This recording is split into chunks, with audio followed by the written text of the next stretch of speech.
तो हेलो दोस्तों, relies study पर आपका स्वागत है। तो कैसे सभी को मेरा नमस्कार। तो चलो आज एक बढ़िया टॉपिक स्टार्ट कर देते हैं जो कि आपके एग्जाम के लिए इंपॉर्टेंट है, जिसका नाम है त्रिपक्षीय संघर्ष, पाल प्रतिहार एवं राष्ट्रकूट वंश से रिलेटेड ये प्रश्न है जो कि दक्षिण भारत में इनमें बहुत ही संघर्ष हुआ था।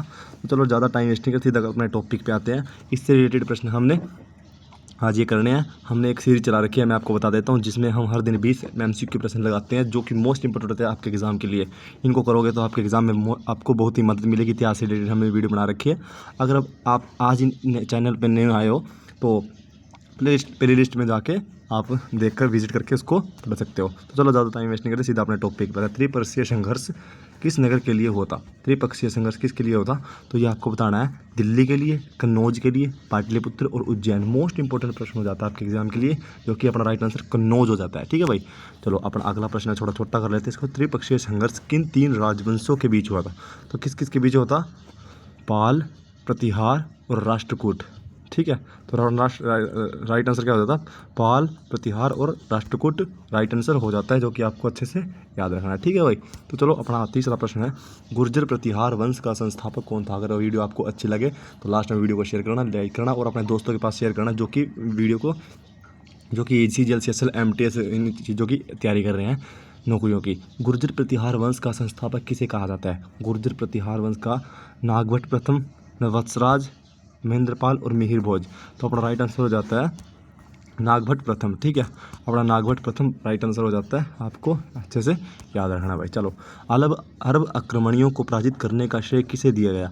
अरब आक्रमणकारियों को किसे श्रेय हराने का किसे श्रेय दिया गया? मिहिर भोज को, नागभट्ट प्रथम को, वत्सराज को और धर्मपाल को। तो अपना राइट हो जाता है नागभट्ट प्रथम को। ठीक है, अपना राइट आंसर हो जाता है नागभट्ट प्रथम।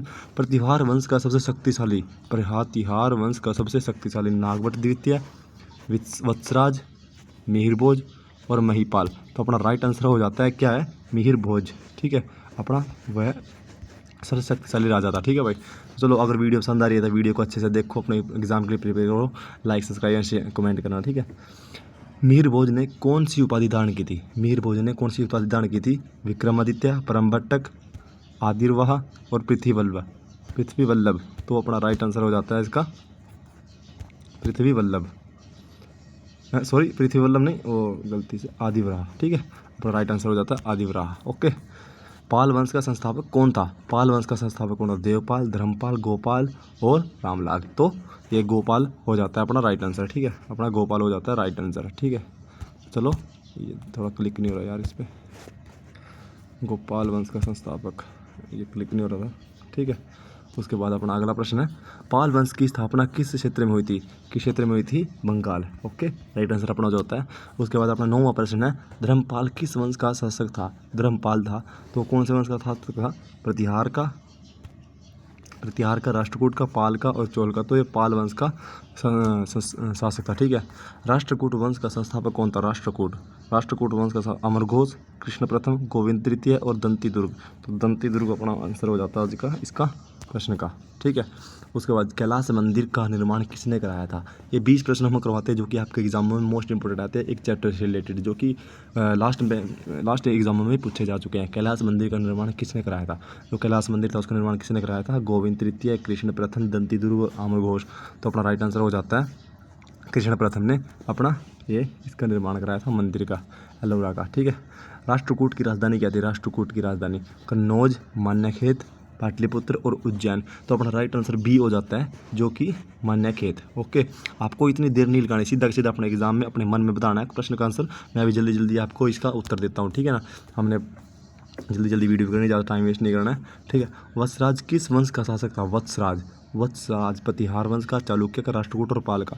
तो अपना राइट आंसर कौन सा हो जाता है? आपको अपने पता लग गया होगा, सी ऑप्शन राइट आंसर हो जाता है। जिसने पढ़ाई कर रखी है वो अच्छे से बता सकता है। ठीक है भाई, धर्मपाल को किस राष्ट्रकूट शासक ने पराजित किया था?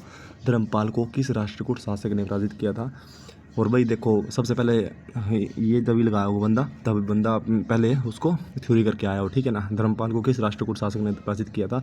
कृष्ण प्रथम ने, गोविंद तृतीय ने, अमरघोष ने और दंती दुर्ग ने। तो अपना ये गोविंद तृतीय हो जाता है राइट आंसर। ठीक है, उसके बाद अपना प्रतिहार शासक नागभट्ट द्वितीय ने किस नगर को अपनी राजधानी बनाया? तो किसको बनाया था? अपना राइट आंसर हो जाता है कन्नौज को। ठीक है, ये थोड़ा कन्नौज को बनाया था। Okay, right answer.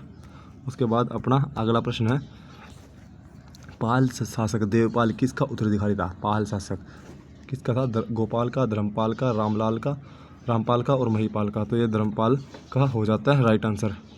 ओके, उसके बाद अरब यात्री सुलेमान ने किस शासक को शक्ति का प्रशंसा किया है? मिहिर भोज। ठीक है, मिहिर भोज की शक्ति की है। ठीक है, ये अपना राइट आंसर हो जाता है, जो कि मोस्ट इंपॉर्टेंट है आपके एग्जामों के लिए भाई। ठीक है, त्रिपक्षीय संघर्ष मुख्यतः किस शताब्दी में हुआ था? तो ये 7वीं से 5वीं से 6वीं, 7वीं से 8वीं, 8वीं से 10वीं और 11वीं से 12वीं। तो अपना राइट आंसर जिसने पढ़ा ये क्या रखी है वो अपना 1 मिनट में दे देगा। 8वीं से 10वीं के उसमें हुआ था, ईस्वी में। ठीक है, अपना 19वां प्रश्न है आज का, सेकंड प्रश्न। आम्र घोष किस वंश का शासक था? आम्र घोष पाल वंश का, प्रतिहार का, राष्ट्रकूट का और चोल का।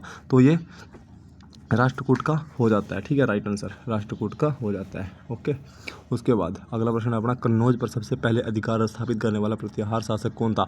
नागभट्ट प्रथम, वत्सराज, नागभट्ट द्वितीय और महिर भोज। तो नागभट्ट द्वितीय हो जाता है अपना राइट आंसर। ठीक है, उसके बाद संघर्ष में शामिल 3 वंश। अभी थोड़ा सा इसको थोड़ा थ्योरेटिकल पढ़ लेते हैं, जो कि आपको एग्जाम में अच्छी मदद देगा। ठीक है भाई, तो चलो,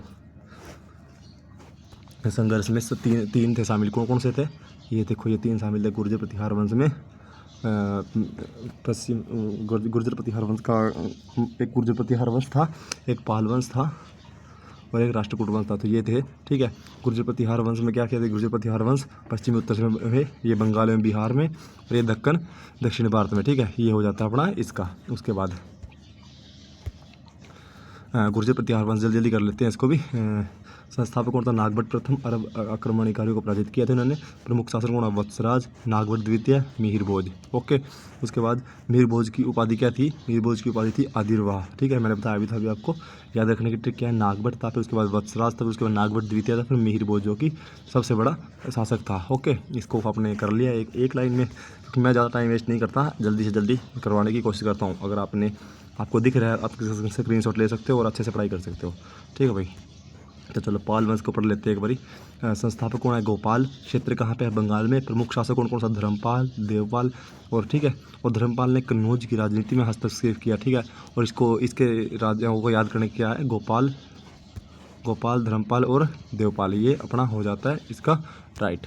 ओके, तो चलो अपना लास्ट आज का अंतिम है राष्ट्रकूट वंश। तो राष्ट्रकूट वंश को कैसे पढ़ोगे आप? दंती दुर्ग। संस्थापक कौन था? दंती दुर्ग। राजधानी क्या थी? मान्यखेत। प्रमुख शासक कौन था? कृष्ण प्रथम, गोविंद तृतीय, आम्र घोष। कृष्ण प्रथम ने कैलाश मंदिर का निर्माण किया था। मोस्ट इंपॉर्टेंट जाता है प्रश्न। ठीक है, उसके बाद याद रखने की ट्रिक क्या है इसकी? याद रखिए, दंती दुर्ग था। ठीक है, दंती दुर्ग ने इसका वो किया था, संस्थापक था कृष्ण प्रथम, फिर गोविंद तृतीय और फिर आम्र घोष हो जाता है। तो ये आज की अपनी क्लास थी, जो कि आपके एग्जामों के लिए मोस्ट इंपॉर्टेंट बनाई थी मैंने। तो चलो, तब तक के लिए सभी खुश रहना, स्वस्थ रहना। अगर आपने इनका स्क्रीनशॉट लेना है तो स्क्रीनशॉट भी ले सकते हो, लो। ठीक है, प्रश्नों को तो आपने देख लिया एक एक करके, उनको भी आपने अच्छे से देख लिया होगा। तो चलो, तब तक के लिए सभी खुश रहना, स्वस्थ रहना और अच्छे से पढ़ाई करते रहना। जय हिंद, जय भारत।